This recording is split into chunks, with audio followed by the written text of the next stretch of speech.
Bismillahirrahmanirrahim. Assalamualaikum warahmatullahi wabarakatuh. Bertemu lagi bersama saya, Dede Ridwana, tutor materi di PKBM Bina Pandu Mandiri Ciamis. Semoga semua warga belajar di PKBM Bina Pandu Mandiri Ciamis selalu diberikan kesehatan, kelancaran dalam segala hal, dan diberikan rezeki yang berlimpah. Amin ya Allah ya Rabbal Alamin. Pada pertemuan kali ini, kita masuk ke materi sistem reproduksi pada manusia. Nah, di sini Bapak Ibu semua pada sistem reproduksi pada makhluk hidup, khususnya pada manusia, di sini ada beberapa organ reproduksi, utamanya pada jenis kelamin laki-laki dan pada jenis kelamin perempuan. Nah, sekarang kita masuk ke organ reproduksi yang terdapat pada laki-laki. Yang pertama ada yang namanya testis. Testis menghasilkan sperma dan hormon testosteron ya. Itu hanya ada pada laki-laki ya, hanya ada pada laki-laki. Nah, testis tersebut ini berjumlahnya sepasang atau dalam artian ada dua ya, ada dua. Nah, itu selalu berperan untuk menghasilkan sel sperma. Kemudian ada epididymis, yaitu tempat penyimpanan sementara sperma sebelum dikeluarkan dari tubuh seorang pria. Kemudian ada juga kelenjar aksesori, kelenjar prostat, vesicula seminalis, dan kelenjar Kaufer yang menghasilkan cairan untuk menunjang kehidupan sperma. Kemudian ada pars deferens, yaitu saluran yang membawa sperma dari epididymis ke uretra. Dan ada juga uretra, yaitu saluran yang berfungsi untuk mengeluarkan sperma dan urin. Ya, urin. Mungkin Bapak Ibu masih ada yang bingung dengan istilah urin. Urin itu kalau misalkan cairan yang dikeluarkan kalau misalkan kita mau pipis itu dinamakan urin. Dan yang keenam yaitu penis. Penis itu organ kopulasi yang berfungsi untuk memasukkan sperma ke dalam tubuh perempuan. Nah, kalau misalkan penis mungkin ini sudah banyak ya Bapak Ibu semua juga sudah pernah mendengar penis itu apa. Kalau misalkan dalam istilah IPA itu sebagai alat pengeluarannya ya, alat pengeluaran. Kalau misalkan kita di WC itu ada istilah kerannya untuk mengeluarkan cairan ya, untuk mengeluarkan cairan itu dinamakan penis, hanya ada pada laki-laki.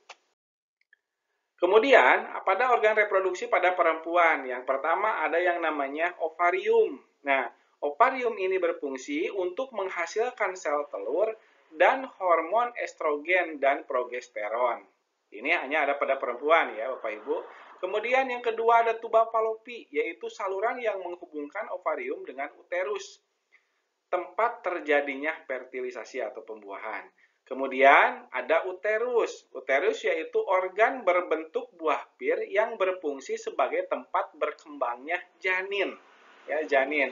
Jadi sel telur yang sudah dibuahi nanti akan berkembangnya itu pada uterus. Ya, dibuahi oleh apa? Dibuahi oleh sel sperma yang datangnya dari laki-laki. Yang selanjutnya ada vagina. Vagina yaitu saluran penghubung uterus dengan dunia luar, juga berfungsi sebagai saluran lahir. Nah, vagina di sini penghubung antara bagian luar dengan bagian dalam ya. Yakin kalau misalkan Bapak-bapak ini semuanya pada ketawa kalau melihat atau mendengarkan tentang organ reproduksi yang berada pada perempuan, karena bayangannya pasti sudah terbayang dalam pikiran Bapak-bapak semua. Kemudian ada juga vulva. Vulva bagian luar dari organ reproduksi perempuan. Nah, di sini ada proses reproduksi. Proses reproduksi dimulai dengan pembuahan atau fertilisasi, yaitu peleburan antara sperma dan sel telur. Zigot hasil pembuahan akan berkembang menjadi embrio, kemudian menjadi janin di dalam uterus. Nah, tidak usah dipraktekkan Bapak Ibu semua, kalau misalkan yang memang sudah menikah, itu proses terjadinya atau pengeluaran sperma dan masuknya ke sel telur itu harus diawali dengan proses perkawinan terlebih dahulu atau adanya hubungan suami dan istri untuk bisa menghasilkan zigot nantinya. Kemudian ada spermatogenesis. Spermatogenesis adalah proses pembentukan sperma. Pembentukan sel sperma terjadi di dalam tubuh seminivorus. Kata tubulus berarti saluran, sedangkan kata seminivorus berasal dari kata semen, yang artinya sperma. Jadi, tubulus seminiferus adalah saluran panjang yang berkelok-kelok tempat pembentukan sperma. Kumpulan tubulus inilah sebenarnya struktur pembentuk testis, ya, bentuk testis. Nah, masih bingung Bapak Ibu semua apa itu testis? Kalau misalkan dalam bahasa kita itu dinamakan buah jakar, ya, buah jakar. Di istilah anak-anak zaman sekarang disebutnya psikika, ya. Kemudian ada oogenesis. Oogenesis merupakan proses pembentukan sel kelamin perempuan, yaitu sel telur atau ovum, dan terjadi di dalam organ yang disebut ovarium. Pada saat baru lahir, anak perempuan sudah memiliki bakal sel ovum atau sel telur sebanyak 200.000 sampai 2 juta sel telur. Namun hanya sekitar 40.000 yang tersisa saat anak perempuan masuk masa pubertas, dan hanya 400 yang akan matang atau berkembang sempurna. Satu sel telur yang matang diovulasikan atau dikeluarkan dari ovarium selama siklus produksi, siklus menstruasi perempuan. Nah, kemudian ada gangguan pada sistem reproduksi. Beberapa gangguan pada sistem reproduksi antara lain, yang pertama ada yang dinamakan dengan istilah gonore. Penyakit gonore disebabkan oleh bakteri Neisseria gonorrhoeae. Gejala penyakit ini adalah rasa sakit dan keluar nanah pada saat kencing pada laki-laki, serta keputihan berwarna kuning hijau pada perempuan.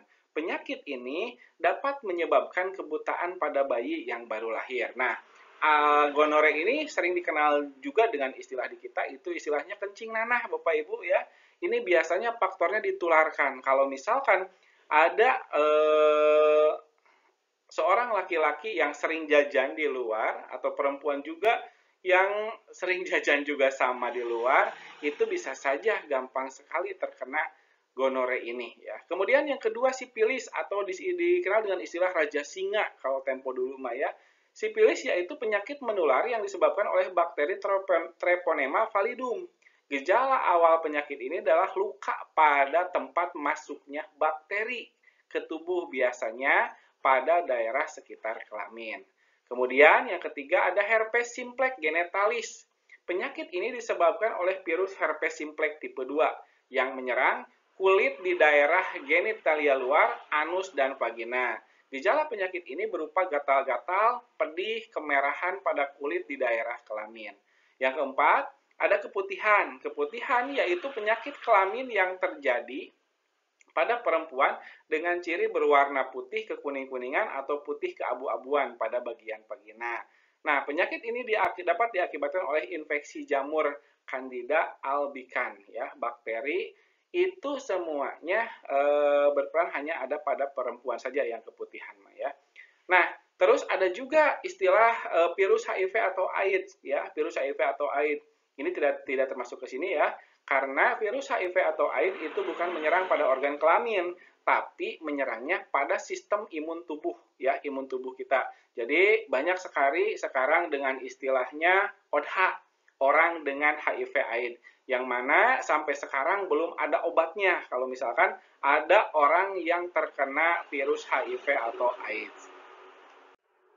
Nah, itu Bapak Ibu semua materi yang bisa disampaikan pada kesempatan kali ini. Semoga bisa bermanfaat untuk kita semua. Jangan lupa untuk mengerjakan penilaiannya supaya mendapatkan hasil yang maksimal.